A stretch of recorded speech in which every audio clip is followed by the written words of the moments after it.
nenhuma que eles seriam campeões da Sul-Americana.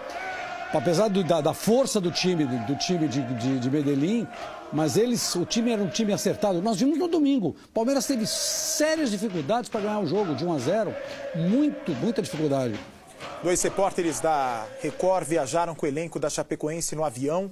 Um deles era Renan Agnoli, um jovem, talentoso repórter de apenas 27 anos de idade. Trabalhava na afiliada da Record TV em Chapecó, também apresentava o jornal local Meio-Dia na RIC TV, não é? Uma importante emissora da Record em Santa Catarina, assim também como no Paraná, o jornal local do Meio-Dia. Renan estava contente, ficou noivo no começo do mês, estampou as redes sociais com fotos do noivado que aconteceu em Nova York. Antes de embarcar, o repórter postou fotos de dentro do avião. Aí está a imagem, também a vida interrompida dessa maneira trágica. Mas todos eles também, Lombardi, com a certeza absoluta que estavam fazendo o que mais gostavam, né? Jornalistas cobrindo a vitória. E a gente não mede esforços, a gente não mede momentos, a gente não sabe o que vai acontecer. A gente vive o momento, o momento que é em busca da notícia. E serve para que todos nós aprendamos a viver realmente aquela frase que é clichê, né, Lombardi? Viva cada momento como se fosse o último. É isso aí mesmo. E a vida nada mais é do que exatamente isso. Você não tem a dúvida nenhuma. Um outro jornalista da Record que morreu na queda do avião, o experiente repórter J. Beavati, também cobriria o jogo na Colômbia. Também jovem, 36 anos de idade. Vamos agora falar de São Paulo. Vamos ao vivo com a repórter Ingrid Gribel. Ela está no aeroporto de Guarulhos, de onde partiu o avião que levou toda a delegação aqui do aeroporto de Guarulhos até Santa Cruz de la Sierra, onde trocaram de aeronave para chegar até a Colômbia. A FAB disponibilizou um voo para essas famílias. Ingrid está no terminal internacional, exatamente no ponto por onde todas essas vítimas passaram antes dessa tragédia. Ingrid, é você.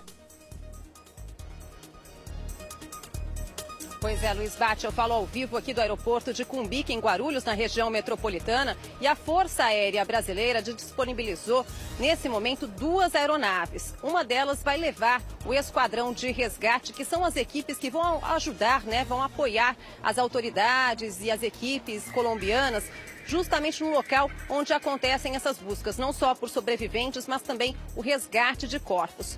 Essas aeronaves também foram disponibilizadas aos familiares das vítimas, dos jogadores e também dos jornalistas.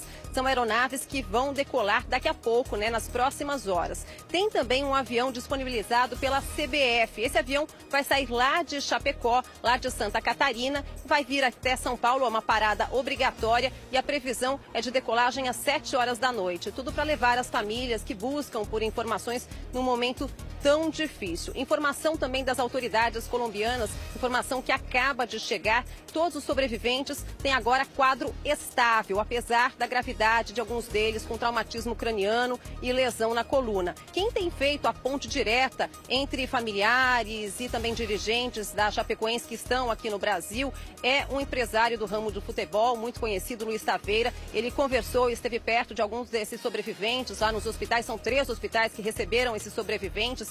Ele disse que apesar de alguns deles estarem conscientes, nenhum tem a noção exata do que aconteceu, nenhum deles sabe da gravidade desse acidente aéreo. O que a gente tem de informação também sobre as causas desse acidente é que o piloto fez contato com a torre de Medellín, do aeroporto internacional lá da Colômbia, alertando sobre uma pane elétrica. Essa pane elétrica é quando o piloto perde totalmente a capacidade de navegação, Ele fica sem informações necessárias e suficientes para continuar com o voo. O que aconteceu, as autoridades colombianas, a própria ANAC, ninguém sabe explicar por enquanto. Só se sabe é que a aeronave estava sem combustível. Uma das possibilidades é que o piloto tenha despejado isso ao longo do trajeto para impedir, para evitar uma explosão, que seria ainda uma situação ainda mais grave do que a gente está vendo nesse momento, com tantos mortos e poucos sobreviventes, apesar da situação que está nesse momento praticamente controlada. As equipes continuam buscando por sobreviventes,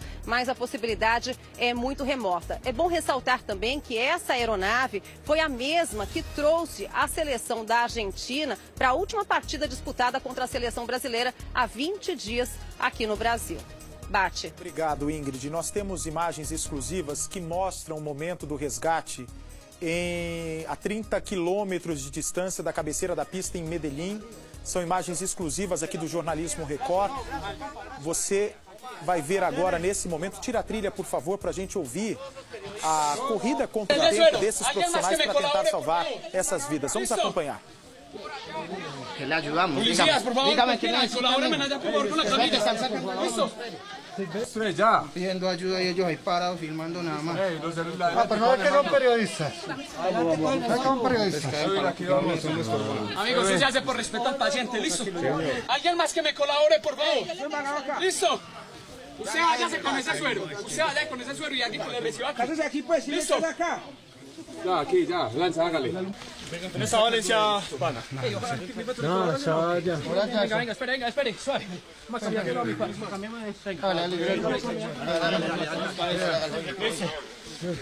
Si quiere ponemos la rodilla, descansamos un ratito. Descansemos 2 segundos. Listo. Na rodilla. Chama atenção aí a dificuldade, não é, de acessar essa região montanhosa, de mata fechada, e também como esses paramédicos fizeram para levar tanto equipamento. Olha, essa imagem já dá uma dimensão também da destruição do local. Não sobrou absolutamente nada.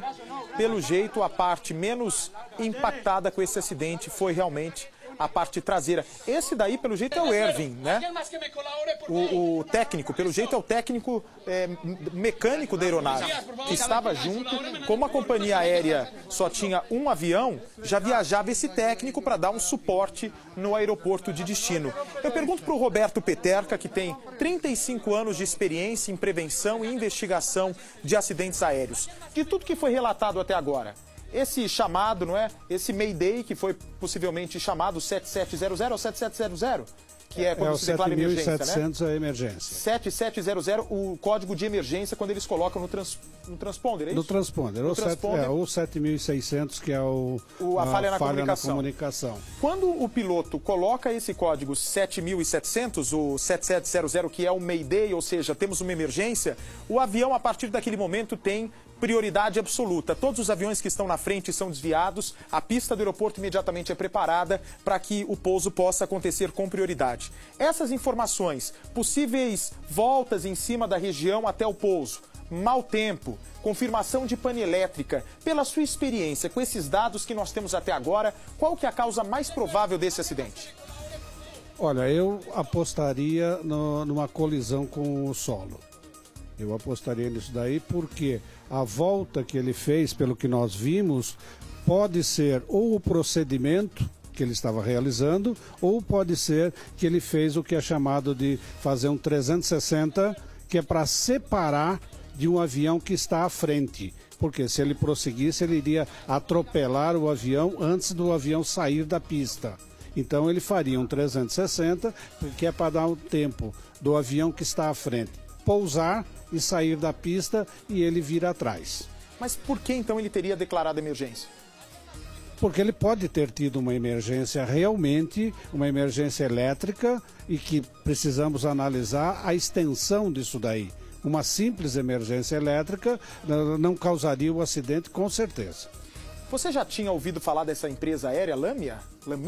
Não, eu não conhecia. Porque é uma empresa que só tem uma aeronave. É uma empresa, esse jato, pelo que eu estava lendo, parou de ser fabricado há 14 anos. Minha pergunta é a seguinte, uma empresa que para de fabricar um jato há 14 anos, por exemplo, quando acontece um acidente com o Airbus, com a Boeing, imediatamente uma equipe avançada da própria Airbus ou da Boeing estuda o que aconteceu e passa para os outros que ainda mantêm a aeronave em funcionamento o que fazer para prevenir aquele tipo de acidente. Nesse caso não havia mais a fabricação. Ainda continua, é obrigado a existir uma equipe que continua seguindo esses aviões que ainda estão em funcionamento no mundo? Isso faz parte da prevenção de acidente, é a filosofia do nosso Cipaer, de outros países também, que mesmo não tendo fabricado mais esse avião, ainda existe aqueles que estão operando. Eu acredito que sejam uns 200 ou 300 ainda operando. Agora, você tem o obsoletismo do projeto. O projeto ele é desenvolvido e a partir de um determinado ponto ele tem que ser superado. Então, para-se de fabricar, não quer dizer que o avião é ruim, que o avião é obsoleto. E a manutenção pode continuar sem problema nenhum mesmo após o encerramento da fabricação, não é isso? A manutenção continua necessariamente igual e às vezes com maior intensidade. Olha, atenção, eu vou até Maringá o nosso repórter está neste momento em Maringá, cidade da família do Danilo. Por sinal, o Danilo, que é ainda a dúvida se está vivo ou não. Primeiro, eu volto a repetir, tem muita gente chegando agora aqui na Record. Primeiro veio a informação que ele tinha sobrevivido, foi levado para o hospital, realmente isso está confirmado. A dúvida parte do momento exato que ele entra do hospital. Cruz Vermelha primeiro disse, ele não resistiu aos ferimentos, morreu dentro do hospital. Uma outra informação chega dizendo, olha, ele está vivo. Nos enganamos, ele, graças a Deus, está vivo. Só que a informação passada pelo presidente da Assembleia Legislativa de Santa Catarina é de que a informação não é boa, mas ninguém está querendo garantir oficialmente se o Danilo sobreviveu a isso ou não. Eu tenho o Fábio, que está ao lado da família, lá em Maringá, o nosso Fábio Guilhem.